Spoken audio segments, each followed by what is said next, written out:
Hello there. Cases in India crossing 100,000, and though the fatality rate is low, and that's something the government keeps telling us, and the number of people who are recovering to the number of people who die is also very high in India, the fact of the matter is that cases are continuing to grow. And as movement restarts, as people start moving from one state to the other, that may well continue to increase. So testing is going to be really important, contact tracing is going to be important, screening is going to be important, and of course we're going to make sure that everyone gets good medical health care when they finally reach whichever states they're heading to, in case it's intrastate movement. And within every state and within the cities, we've got to be careful about social distancing, about wearing masks, about washing hands, and all those obvious things to do. So cases rising, though the fatality rate is low. And in the meantime, something else to worry about, with lakhs starting to be evacuated because of the impending landfall of the cyclone in West Bengal and Odisha. Here are a quick look at all the big stories. The railways have said that the consent of destination states is not needed to send Shramik special trains carrying migrant workers.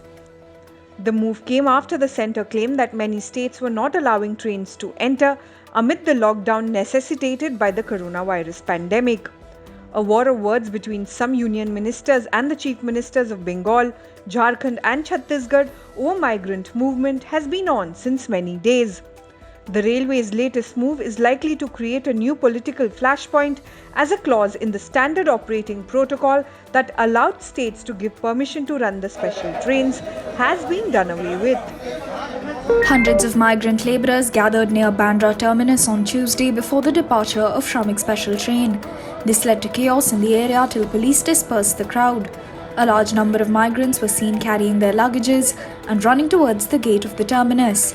The Western Railway in a statement later said a Shramik special train was scheduled for Purnia, in which passengers registered with the state authorities were to travel. However, many people who were not registered and not called by the state authorities gathered on a road and a bridge near the station. The incident comes over a month after hundreds of migrant workers had assembled near the Bandra station over their demand that arrangements be made for them to return to their native places.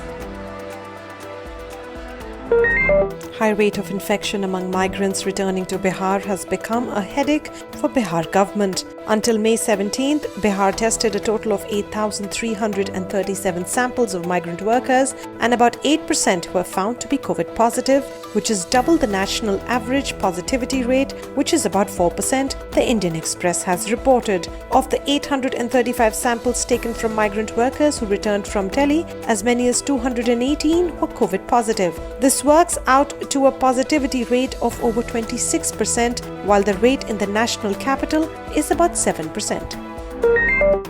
Congress President Sonia Gandhi will chair an opposition meeting over the migrants' plight and the alleged dilution in the labour laws on Friday. It will be conducted via video conference. 15 parties have confirmed their participation in the meeting. Thousands of migrant workers for days together now have been marching on the state highways or hitchhiking their way to get to their homes amid the nationwide lockdown necessitated by the coronavirus outbreak.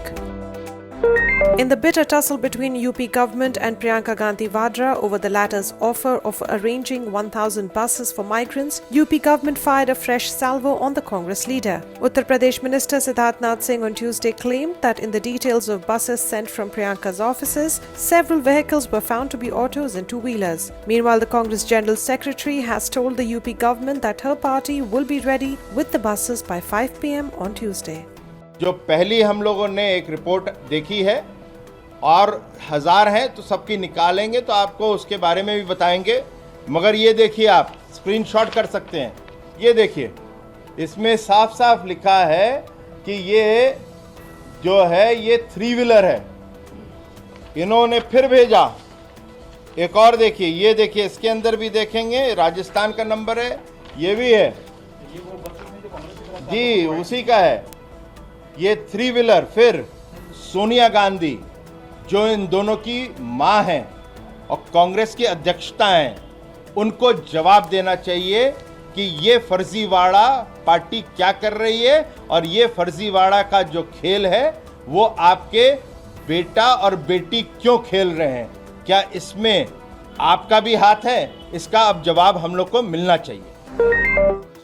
US President Donald Trump has threatened to permanently freeze US funding to the World Health Organization unless substantive improvements were made within the next 30 days. Washington temporarily suspended payments to WHO in mid-April, accusing it of being too close to Beijing and covering up the coronavirus pandemic. Now, Trump has threatened to make the temporary freeze permanent.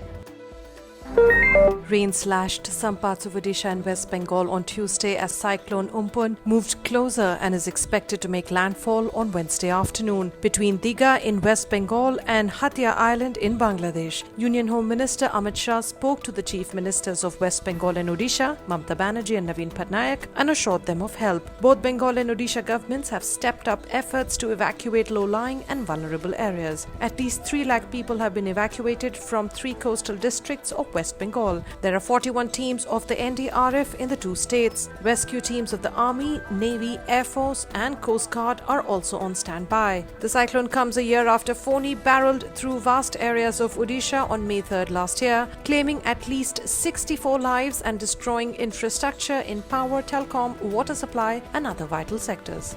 Cyclone के बारे में awareness चल रहा है और साथ साथ Covid के बारे में भी अवेयरनेस चल रहा है, क्योंकि एक उदाहरण मैं दे दूं, जिस साइक्लोन शेल्टर में 1000 की कैपेसिटी नॉर्मल में है, अगर सोशल डिस्टेंसिंग माना जाए तो वहाँ पर सैनिटाइजेशन करना होगा, सभी प्रकार के सैनिटाइजेशन इत्यादि के प्रिकॉशंस लेने होंगे और सोशल डिस्टेंसिंग के आधार पर हो सकता है 1000 की कैपेसिटी वाले नॉर्मल साइक्लोन शेल्टर में अब 500 या 400 लोग ही रह पाए, तो उसकी तैयारी कैसे होगी उसके बारे में भी अवेयरनेस चल रहा है।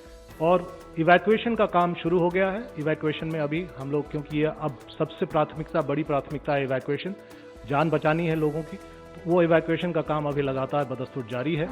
Cyclone Amphan is gathering momentum to become the strongest storm on record in the Bay of Bengal with sustained wind speeds of up to 240 kilometers per hour. This makes Amphan the most intense cyclone and the second super cyclone which has been formed in the Bay of Bengal after 1999. Although there is need for more research, scientists are discovering a complex relationship between air pollution and cyclones, and it is possible that reductions in air pollution in the region due to COVID-19 restrictions may have influenced Cyclone Amphan. 1999 के बाद जितना cyclone बने हैं बे of Bengal में, ये सबसे intense cyclone रहा है सुपर साइक्लोन के बाद। ये सेकेंड सुपर साइक्लोन है 99 के बाद। और अभी समुद्र में इसका विंड स्पीड 200 से 240 किलोमीटर तक जारी है। ये उत्तर पश्चिम दिशा में गति कर रहा है।